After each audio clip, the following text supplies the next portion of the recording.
Thank you, Walter.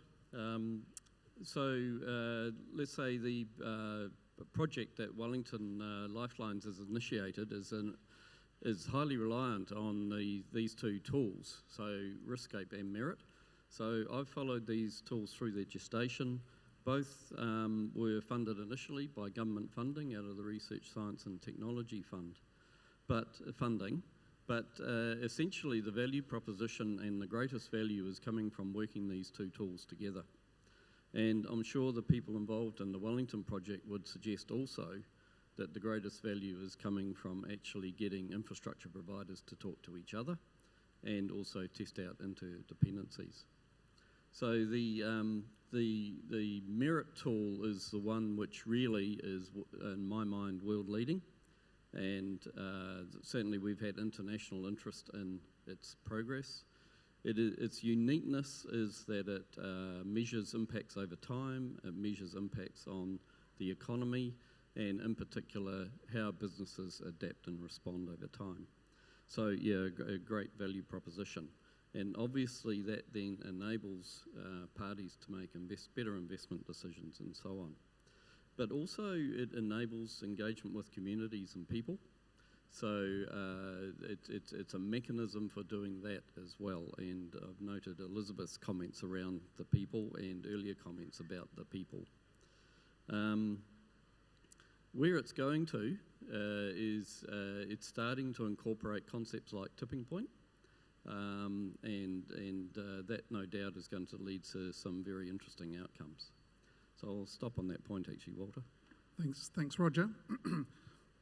So I can give a brief update. The modelling is well underway. The project is due for completion early next year. So we've got some exciting results coming through. So look forward to sharing that with a wider audience when the time's right. So Dave, throwing to you now, in your current role, from a strategic perspective, can you give us a brief update on the Kaikoura recovery? And building on this, what are the emerging learnings from recent earthquakes, Christchurch, Kaikoura, to help improve recovery and resilience planning for the future?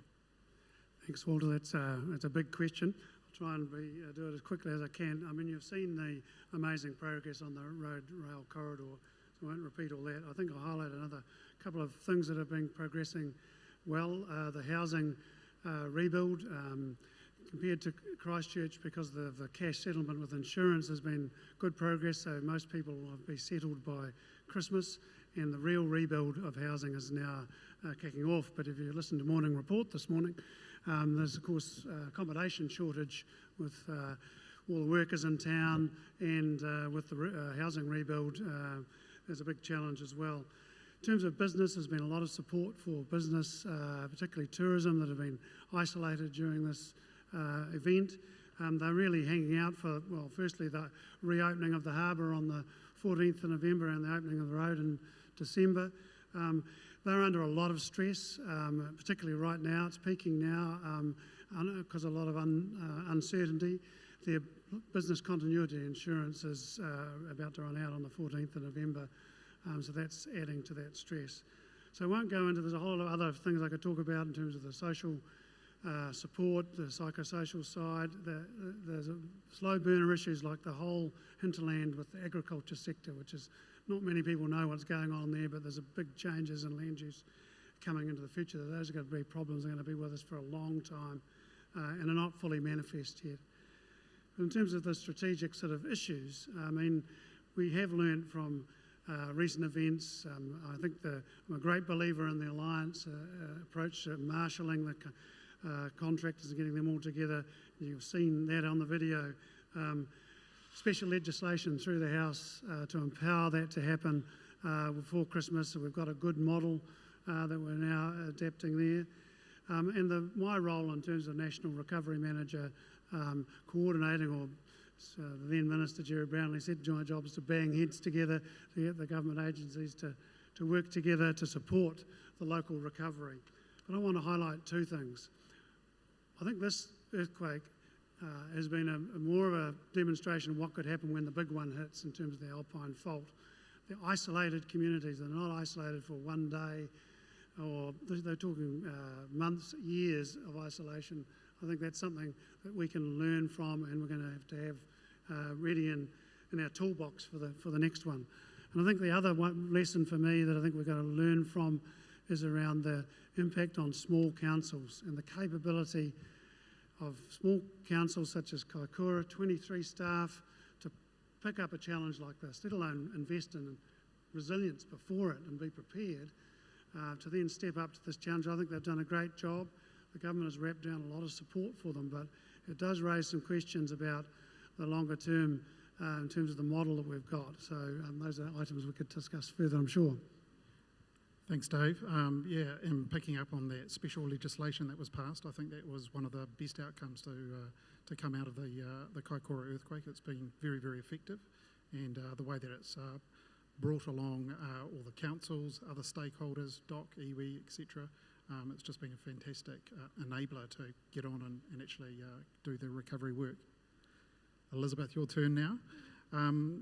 Just asking you to build on your presentation. From your perspective, what are the strategic priorities, maybe the highest priorities for improving resilience in New Zealand? Four things. Understanding the economics. I was quite surprised to find that it's almost impossible to get a figure as to just how much the disasters are costing us. And particularly if you factor in the slow onset disasters. I come from a farming background, and you're living with drought, and now where I'm living in the Bay of Plenty, we're living with floods. So there's a lot of focus around those disasters where you've got insurance statistics and rebuild statistics, but to try and get a handle on the economic costs is really, really hard. And it's only going to happen if we accelerate work to build an integrated national database, which we have to do anyway, and only then are we going to be able to do the modelling of what we can expect it's going to cost us. And then at that point, I think we'll see a change in mindset, because the second point I'd make is what I was saying. We have to see it as an investment, because we're not talking about a status quo here. We're talking about a really dynamic situation where we're going to see more and more pressure through changing weather patterns and just our overall exposure as a country. And thirdly, I just stress the governance again. We've got to join up the dots. We have to, so much activity here, so much knowledge in New Zealand, so much fantastic work being done, but we don't have that ability to join it up or take any macro view. So we have to find a way to get that national coordination going while still devolving and making sure that the action's happening at that local level. And we have to have an integrating policy. We have to have legal coherence. And the fourth is, I'll come back to the business leadership, because so much of our infrastructure is, like in the cities, it's like 80-20, 80% from private capital, 20% from government or public capital. So business has a lot of ability to really change the landscape. And if we can have a business commitment to really show that leadership and to really push risk-sensitive decision-making and investment, I think then we'll see some changes. If we can do those four things, don't want much, we'll make a big difference. Thank you. I've got a quick end question. From your international perspective, with all this risk modelling and development work that we're doing, do you think it's something that we could take back to the rest of the world, maybe as a sort of a knowledge industry selling point, an export industry? Yeah, we're not in a position to take the risk modelling back to the world, because, in fact, there are risk modelling exemplars elsewhere that instead of reinventing, we could discover and bring back here. But I'd have to say that in the period that I was in the UN office, I was able to access great stories from New Zealand. And there are many New Zealanders here who are very active in that international community, adding their expertise. And we really do play a significant part. We've got some compelling stories, particularly around recovery. But it's the risk prevention area where we're so busy handling disaster after disaster, we haven't put it together yet to fast forward in a prevention focus. We're such a small country, we could do this. We really could. I'm sorry, that sounded like somebody else. I'm sorry. I didn't mean that way. I mean, we are a small country. It's possible. Okay, this is a open question for the panel now. Picture this. I'm a sceptical decision maker. I'm weighing up investment decisions with competing demands across multiple portfolios, including resilience. Why should I invest in resilience when the need for that resilience might be 2 minutes away or 200 years away? Who wants to go first? I'll have a shot. Well, picking up on Elizabeth's point earlier, if you look at it at a countrywide or society level,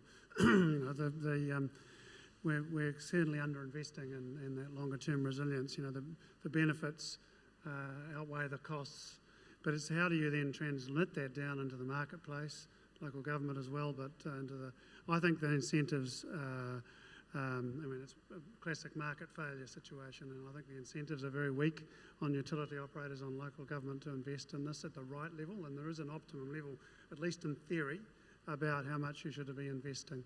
So that's the first point. I think we need to find a way, and it goes back to your point, Elizabeth, about getting the framework right and the policy. And I'm a policy wonk from way back as well.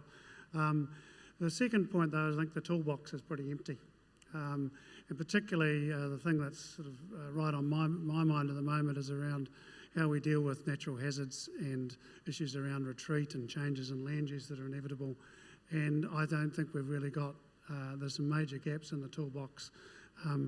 If we really want to make change, particularly in an environment where we have got increased natural hazards and risks coming, climate change, sea level rise and so forth, but also it looks like we're going into another period of more active seismic activity.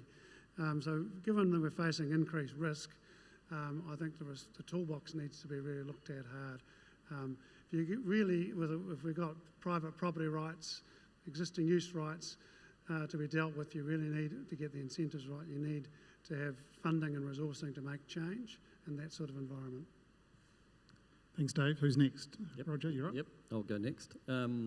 So a couple of points here. One is, more often than not, and this is largely based on experience, resilience and the investment in resilience doesn't actually cost an awful lot more in most cases, and in some cases can cost less. So there's a kind of a presumption that it's going to cost a lot more. The second point is, most of the resilience initiatives, right now, we don't have any means of prioritising across different elements of infrastructure, let alone how infrastructure interacts with the community. So in pursuing the topic of resilience, we can get into a more robust discussion around the value proposition. And thirdly, its interdependency, systemic weaknesses, where I believe our biggest issues lie, and we really need to be taken into those conversations. That's great. Yeah, I mean, you say sort of 1 in 100 event. Well, the 1 in 100 event, you see 2 per storm season. It's just not true anymore, and that's the point. Is that it's such a dynamic situation now with the trends for the increasing variability of weather events, and that I don't think we can. I think those return periods are getting shorter and shorter. The other thing too is that there's a lot of great examples around the world of what we'd call co-benefits of resilience, and examples where businesses have been able to make their risk profile, to be a comparative advantage factor for more competition. You can attract investment if you're regarded as a safer haven there. And I come back to that, that 60 to 1 was built on 2013 research, but it's got a pretty good foundation. And even if it were 20 to 1, but Mum's saying it's 60 to 1 for every dollar invested, a 60-fold return, I think that's pretty compelling. The other is the experience around retrofitting. It's very expensive. It's a lot more expensive than trying to get it right. Yes, we have to prioritise. They're very hard decisions, but again, we're just not, we need to socialise risk assessment, so that's much better understood. And your point, building it into maintenance cycles, you know, just a small percentage each year would go a long way, I think, to making a change. Yeah, well, certainly that's been my experience dealing with some big infrastructure issues. You're looking at this nightmare ahead of you, and you chunk it down, you start getting into it, and then a few years down the track, you look back over your shoulder and go, oh, we've actually come a long way, and then you're on a good path, and so certainly endorse that. I'm conscious of the time, and I also want to give the panel a chance to let us know what's on their mind, maybe some observations that have been made in the presentations earlier, or something that we haven't missed yet that you want to get out there. So who wants to go first there? Roger, do you want to lead off? Yep, I'll dive in, and Walter already knows what I'm going to talk about. So in my role as chair of the New Zealand Lifelines Council, one of the products we're about to launch is at the National Lifelines Forum next week, is this document called New Zealand Lifelines Infrastructure Vulnerability Assessment, Stage 1. And very deliberately we have called it a vulnerability assessment for New Zealand Lifelines, not a critical infrastructure assessment. And where we're trying to push the discussion is it's not just the physical assets, it's sometimes the organisation, sometimes the ownership structures and so on. And sometimes the funding and other aspects of infrastructure which make us vulnerable. So, yeah, that's something I think everyone will find most useful. Thanks, Walter. Who wants to go next, Dave? I'd like to go back to something I've talked a little bit about before, and that's, you know, when faced with a risk, it goes to your question too about the framework earlier, you know, with your conservative skeptic or whatever. I mean, you've got a number of responses, insurance, you've got operating responses as opposed to necessarily building things. And I know your experience with Kiwi Rail and the rebuild in Kaikoura is part of the response is about how you can change the operating environment to be more responsive and to get things back up and running faster.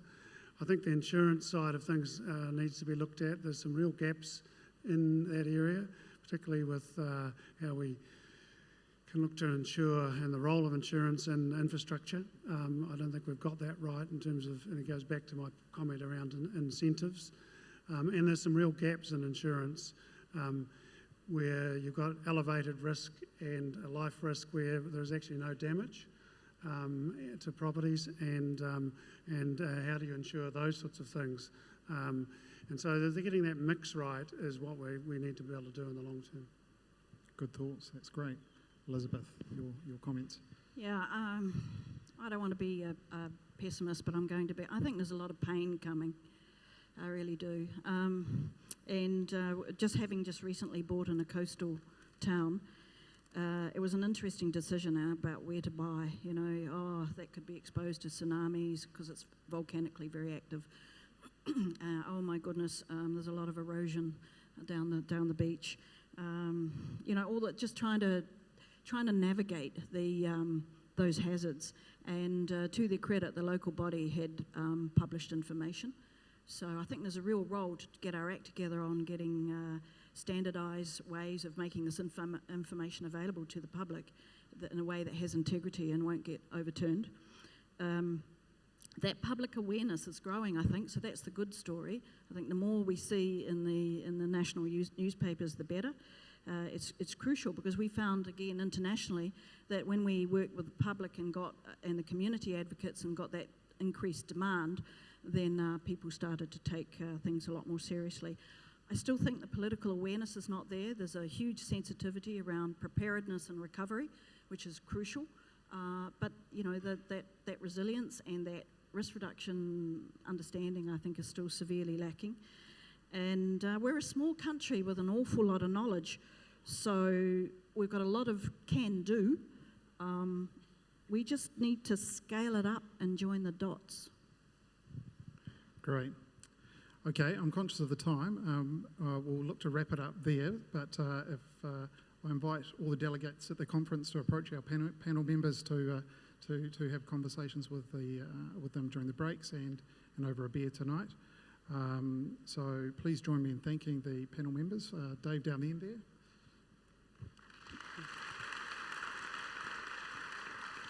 Roger Fairclough. And Elizabeth. Thank you. Cheers, everyone.